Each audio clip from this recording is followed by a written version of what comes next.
Նախ այսօրվա հետ կապված բնակարանաշինության ծրագրեր միայն Գորիսում են այս շրջանում ակտիվ, թե այլ համայնքներում Սյունիքի ևս կան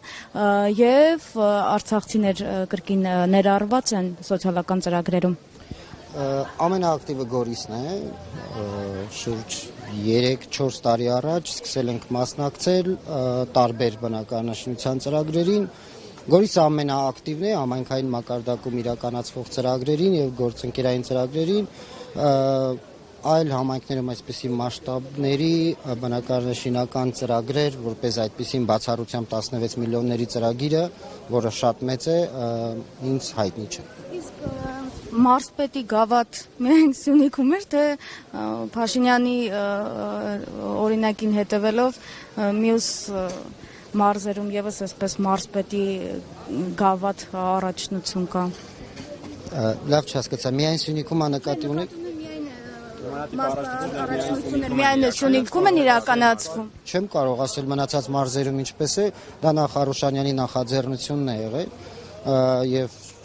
չեմ հետևել մնացած մարզերում կան նման առաջնություններ թե ոչ, բայց նպատակը մեկն է, որ մաքսիմալ սպորտի վրա ուշադրություն դարձնենք, որ մեր երիտասարդները սևեռեն իրենց ուշադրությունը սպորտին։ Եվ այս օրերի ամենաշատ քննարկվող նաև հարցերից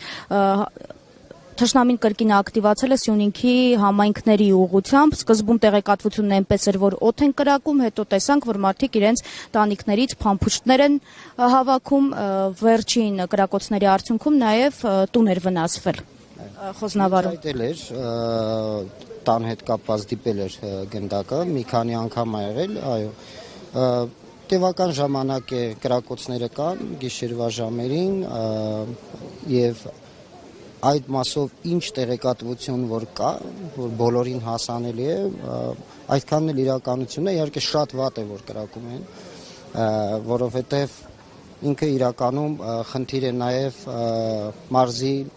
դիմադրողականության իմաստով, բայց մյուս կողմից մենք այսպիսի միջոցառումներ ենք անում,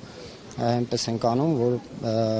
մարզը հանկարծ ոչ մի վարքյան իր դիմադրողականությունը չկորցնի եւ հույս ունենք, որ շատ կարճ ապագայում առաջիկայում այս խնդիրը կլուծվի։ Մարզի շատ համայնքներում համայնքային ծրագրեր իրականացվում են նաև հանքերի հանքարդյունաբերական ընկերությունների օգնությամբ։ Գորիսում դրանց բացակայության պայմաններում ինչ դժվարություններ կան եւ ինչ այլ միջոցներ են ներգրավում։ Տեսեք, հետաքրքիր հարց եք ձևակերպում, բայց մյուս կողմից ինչու է Գորիսում այսքան ծրագրերը շատ եւ ինչու է օրինակ туриզմը շատ զարգացած եւ ինքը տարբերվող, դա նաեւ պայմանավորված է, որ հանքարդյունաբերությունը էապես չի աջակցում, որովհետեւ կարող է թվալ, թե հանքարդյունաբերության աջակցությամբ ինքը կայուն զարգացում է ապահովում, բայց շատ դեպքերում իհարկե մեր փորձը, այն ինչ որ եղել է Սյունիքում, ապացուցում է, որ հանքարդյունաբերությունը չի որ ապահովում է այս իմաստով կայուն զարգացումը, Գորիսը դրա լավ օրինակն է, այսքան ծանր վիճակում հայտնված Գորիսը կարողանում է այսպիսի օրեր նշել եւ տեսնում եք, որ ամեն օրը փոխվում է Գորիսում։ Ուզում եմ ասել, եթե մենք վերցնենք հանքարդյունաբերական ոլորտում ավելի շատ ազդեցությունների գոտում հայտնված համայնքները եւ Գորիսի համեմատությունը վերցնենք, ապա մենք կտեսնենք, որ առանց հանքարդյունաբերության աջակցության այնպես չի, որ համայնքը չի կարող զարգանալ։ Այս իմաստով Գորիսը աննախադեպ ցուցանիշներ է ցույց տալիս, ինչպես հասարակական կազմակերպությունների ՀԿ սեկտորն է ամբողջովին տարբեր մարզի մնացած համայնքներից, հատկապես այն տարածքներում, որտեղ հանքարդյունաբերության ազդեցությունը կա։ Ասելիքս նա է, որ հանքարդյունաբերությունը կարող է օգտակար լինել, բայց շատ կարևոր է, որ համայնքը ինքնուրույն իր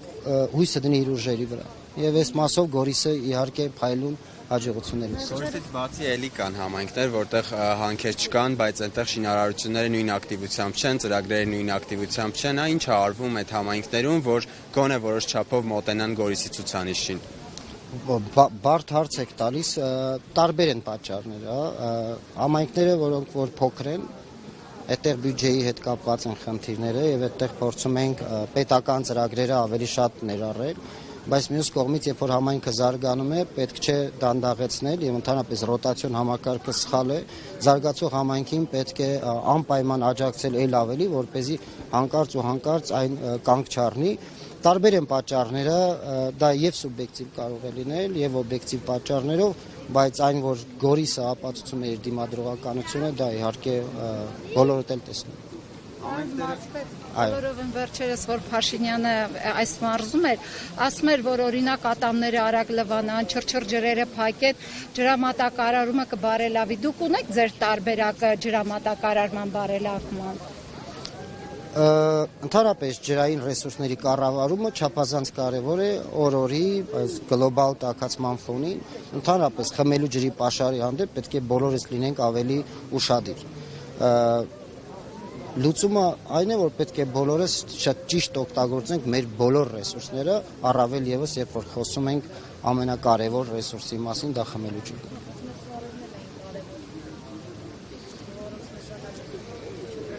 Անիջան Սյունիքի ու այսօրվա համատեքստում բան կա, որ հարցեր ունեք։ Համայնքները տարբեր խմբերի բաժանեցինք, մեծ համայնքներ, փոքր համայնքներ, որտեղ հանք կա, որտեղ հանք չկա, այդտեղ բնակչության բաշխվածությունն ու ուրբանիզացիան որևէ դիտարկման ենթարկվում է, ասենք որտեղ որ հանք կա, այդտեղ գյուղական բնակչությունն է քիչ կամ շատ, նմանատիպ վիճակագրություններ ունեք։ Վիճակագրության անհրաժեշտություն էլ այդքան չկա, որտեղ ամեն ինչ հրապարակային է եւ այո շատ ճիշտ եք նկատում, որտեղ հանքարդյունաբերություն ունենք, այդտեղ գյուղական համայնքներում ունենք շատ ավելի վատ իրավիճակ, բայց դա գալիս է նախորդող տասնամյակների ընթացքում վարած քաղաքականության հետևանքով։ Փառք Աստծո այսօր թե Քաջարան, թե Կապան համայնքը հիմնականում ենթադրում ենք Մեղրի, Կապան եւ Քաջարան համայնքները ավելի էլ մեծ ուշադրություն են դարձնում գյուղական բնակավայրերին, բայց այո ուրբանիզացիան շատ մեծ բացասական ազդեցություն է թողել գյուղերի վրա, որովհետև գյուղատնտեսությունը ընդհանրապես դուրս է եղել օրակարգից, բոլորը ձգտել են գնալ դեպի քաղաքներ, որպեսզի աշխատեն կոմբինատներում։ Այս հարցը մի քանի անգամ քննարկել ենք հանքարդյունաբերության ոլորտի ներկայացուցիչների եւ ղեկավար անձնակազմերի հետ, որպեսզի դիվերսիֆիկացնենք եւ այնպես անենք, որ հանքարդյունաբերությունից ստեղծված եկամուտները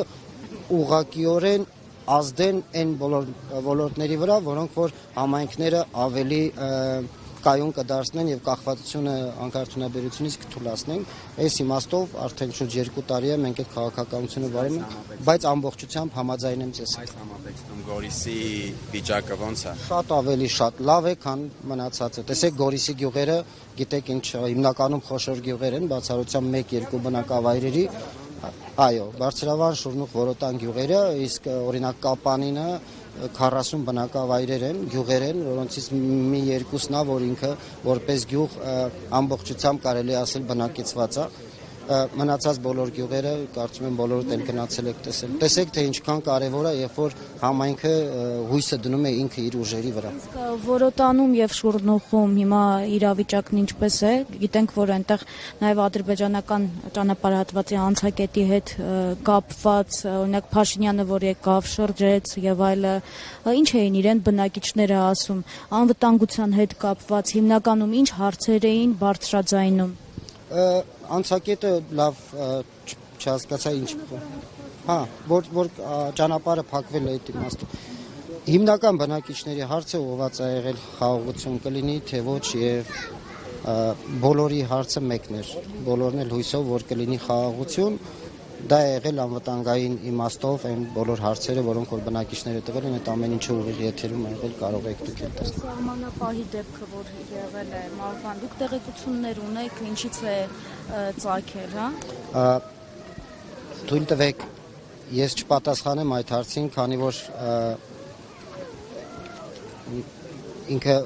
դեռ տաքնության փուլում է եւ շատ սխալ կլինի ես որևէ բան ասել միջև պաշտոնական հրապարակումներին, բայց այն նախնական վարկածը, որ շրջանառվում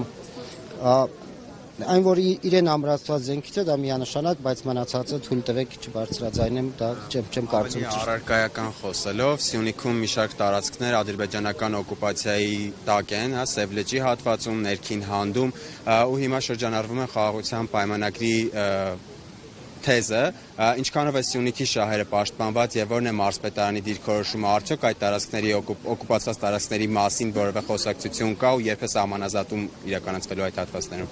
Սահմանազատում իրականացնելը երբ կլինի, ճիշտ ասած չկա ինչ-որ հստակ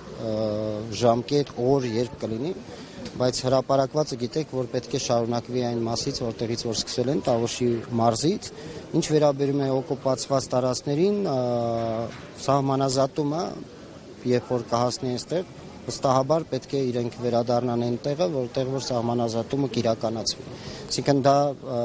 չեմ կարծում, որ այլ ընտրանք կարող է լինել։ Ու այդպես են մտածում բոլորը այստեղ։ Վերադառնալու են ըստ ձեզ։ Չեն կարող չվերադառնալ, որտեղ սահմանազատումը իրենից ենթադրում է այն բաժանարար գիծը, որը որ պետք է կողմերը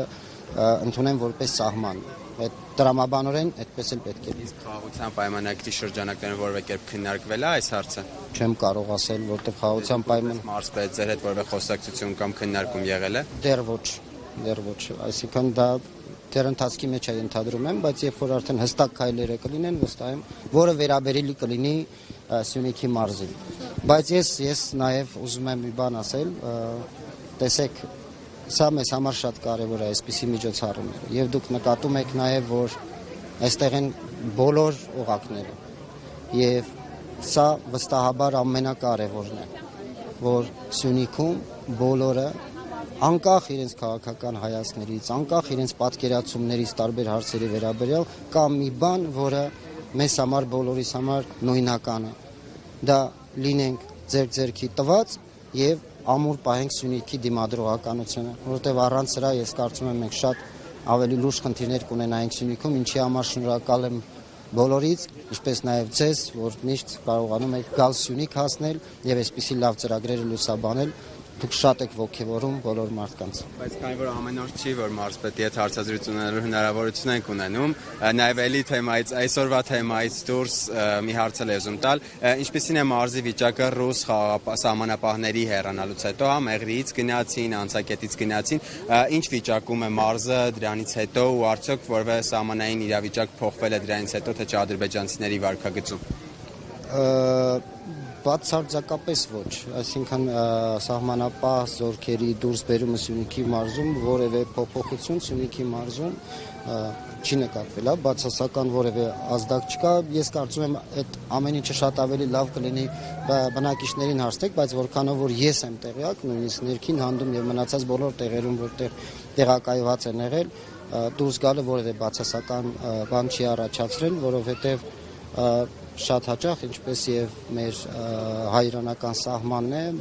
մեր հայ սահմանապահներն են իրականացնում այդ ծառայությունը եւ կարծում եմ այդտեղ որևէ դժգոհություն հայը չունի եւ նորմալ է որ չունի։ ԵՄ դիտորդների հետ կապված, օրինակ Խոզնավար, Խնածախ այդ հատվածներում, երբ որ կրակոցներ էին բնակիչները լսել եւ մենք տեղում էինք, տեսնում էինք իրենց այնտեղ, ինչ որ բան իրենց ներկայությունը փոխում է։ Ինչ են արձանագրում, օրինակ ես չեմ տեսել ուղիղ արձանագրում, զեկույցներն էլ չեն ներկայացնում նաև նախորդ իրենց աշխատանքի, որ հասկանան։ Պատասխանեցիք արդեն ձեր հարցին, այն որ իրենք տեղում են եւ արձանագրում են ամեն ինչ, դա բոլորն են տեսնում։ Ես հենց այդպես էլ կարծում եմ, որ առաքելության նպատակը նա է, ինչ որ կա արձանագրել եւ